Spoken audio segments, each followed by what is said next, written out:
आप सबको मेरा नमस्कार। अभी हम लोग गणतंत्र दिवस पे भाषण कैसे दें, किन किन चीज़ों को भाषण में शामिल करें और किस प्रकार से हमारे भाषण को एकदम प्रभावकारी और एकदम आंकड़े जो एकदम सच्चे हों ताकि सुनने वालों को लगे कि आपने काफ़ी तैयारी करके भाषण दिया है, उसको यहाँ पे देखेंगे। बहुत सारे आंकड़े जो इससे संबंधित है मैं लेके आया हूँ। तो सबसे पहले जो भी अतिथि होंगे वहाँ पे, जो गणमान्य नागरिक होंगे या आपके माता पिता पालक होंगे, गुरुजन होंगे, प्राचार्य या प्राचार्या, प्रधान अध्यापक या प्रधान अध्यापिका महोदया होंगी या महोदय होंगे, उन सबको बहुत ही विनम्रता से हम लोग अभिवादन करेंगे। और हो सके तो सबसे पहले जाते ही हम लोग क्या करेंगे, वहाँ पे एक स्लोगन बोलेंगे, एक शायरी बोलेंगे जिससे लोगों में जोश आ जाए। जैसे कि एक शायरी मैं सुना रहा हूँ जो आपको वहाँ पे जाके बोलना है कि इसी दिन के लिए वीरों ने अपना खून बहाया है। ध्यान से सुनिएगा, इसी दिन के लिए वीरों ने अपना खून बहाया है, झूम उठो देशवासियों गणतंत्र दिवस फिर आया है, झूम उठो देशवासियों गणतंत्र दिवस फिर आया है। ऐसे करके एक शायरी से आपको इसको शुरू करना है। उसके बाद जैसे ही आपने अभिवादन किया तो यहाँ पे एक एक करके मैं बताऊंगा कि किन किन चीज़ों को आपको अपने भाषण में शामिल करना है, जिससे आपका भाषण जो है ना एकदम ऑथेंटिक हो जाएगा। पहला है कि भारत का संविधान 26 नवंबर 1949 को संविधान सभा में पारित किया गया था। याद रखिएगा, 26 नवंबर 1949 को संविधान सभा में भारत का संविधान पास हुआ था, न कि 26 जनवरी को, है ना। भले ही ये 26 जनवरी 1950 से लागू किया गया। दूसरा जो मेन आंकड़ा है कि इसके निर्माण में 2 वर्ष 11 माह और 18 दिन का समय लगा। तीसरा जो है कि संविधान निर्माण में कुल 22 समितियों ने योगदान दिया था।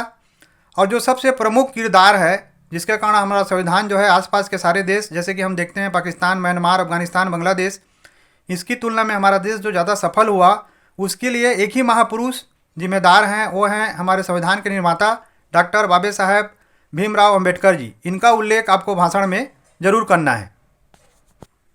तो इसमें आपको लिखना है कि ये भारत के संविधान के पितृ पुरुष थे, या भारत के संविधान के सृजनकर्ता थे, और इन्हीं के बदौलत जो है हम उनको बोलते हैं कि वो संविधान के प्रमुख वास्तुकार थे, बनाने वाले थे। इसका उल्लेख आपको करना है। साथ ही साथ कुछ चीज़ों का जानकारी आपको होना चाहिए कि भारत का संविधान विश्व का सबसे बड़ा लिखित संविधान है। और संविधान का अर्थ क्या होता है, ये नागरिकों के लिए बनाए गए नियम कानून होते हैं जो कि संविधान के रूप में लिखे गए होते हैं। और जो सबसे महत्वपूर्ण है कि 26 जनवरी 1950 को भारत का संविधान लागू हुआ था। उसी दिन से हमारा देश जो है ना गणतंत्र हुआ था, और उसी की याद में हम 26 जनवरी को मनाते हैं।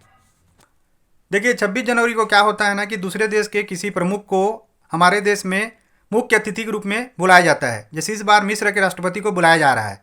तो इस प्रकार की जानकारी भी आप भाषण में दे सकते हैं। और साथ ही साथ जो 26 जनवरी है उसमें होता क्या है कि राष्ट्रपति भवन को दिल्ली में दुल्हन की तरह सजाया जाता है।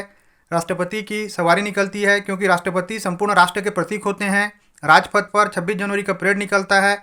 उसमें भारतीय सेना के सभी जो अंग हैं, जल सेना, थल सेना, वायुसेना, अपना शौर्य और पराक्रम का प्रदर्शन करते हैं। सभी राज्य जो हैं अपनी अपनी झांकियाँ निकालते हैं। और ये जो सारे कार्यक्रम होते हैं वो भारत के राष्ट्रीय चैनल पर प्रसारित किए जाते हैं। इस दिन भारत के राष्ट्रपति जिन्होंने अलग अलग क्षेत्रों में प्रमुख कार्य किया हो, जैसे कि खासकर सेना या सुरक्षा के क्षेत्र में, उनको वीर चक्र, परमवीर चक्र जैसे राष्ट्रीय सम्मान देते हैं। इस दिन सभी सरकारी और गैर सरकारी माने गवर्नमेंट और प्राइवेट संस्थानों में छुट्टी होता है। स्कूल और कॉलेजों में झांकियाँ निकाली जाती हैं, रंगारंग कार्यक्रम होते हैं। यह देश जो है ना, जिस प्रकार से 15 अगस्त हमारा स्वतंत्रता दिवस है, उसी के बराबर का ही महत्वपूर्ण है।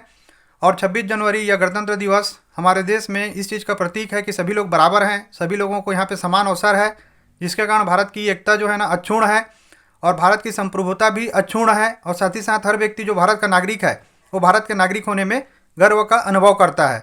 इस चीज़ का महत्व को ये पर्व बताता है। तो इन बातों को उल्लेख अगर आप भाषण में करते हैं तो मान के चलिएगा कि आपको भाषण में जो है ना प्रथम पुरस्कार जरूर मिलेगा। आप लोग कमेंट करके जरूर बताइएगा कि वीडियो आपको कैसे लगा। Thank you.